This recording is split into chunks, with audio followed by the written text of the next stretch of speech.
Assalamualaikum anak-anak murid sekalian. Jom kita belajar mengenai wuduk. Jom kawan-kawan, kita belajar sama-sama.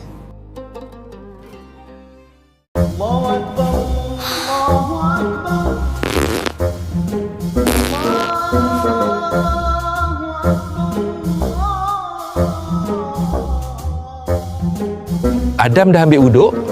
Adam dah ambil wuduk solat Zuhur tadi, Ustaz. Adam tahu tak? Ada beberapa perkara yang boleh membatalkan wuduk. Adam tak tahu, Ustaz. Adam tahu tak? Salah satu perkara yang boleh membatalkan wuduk ialah keluar angin dari dubur, iaitu kentut.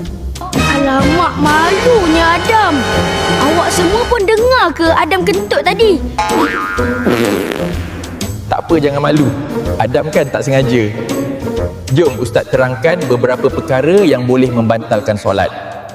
Perkara pertama yang boleh membatalkan solat ialah keluarnya sesuatu dari kubul dan dubur seperti kencing, buang air besar dan juga kentut. Faham, Ustaz.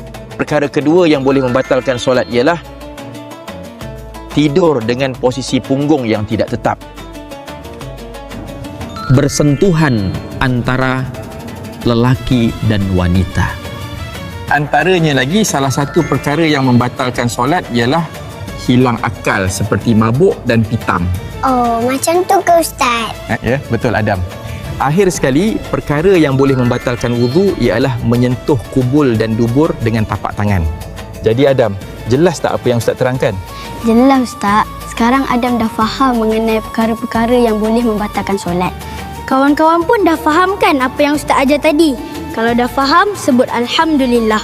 Terima kasih, Ustaz. Adam nak pergi ambil wudu dulu ya. Mula solat bersih niat di hati, wuduk dulu sebelum solat nanti. Air yang suci mengalir perlahan, membersih diri ikut suruhan Tuhan.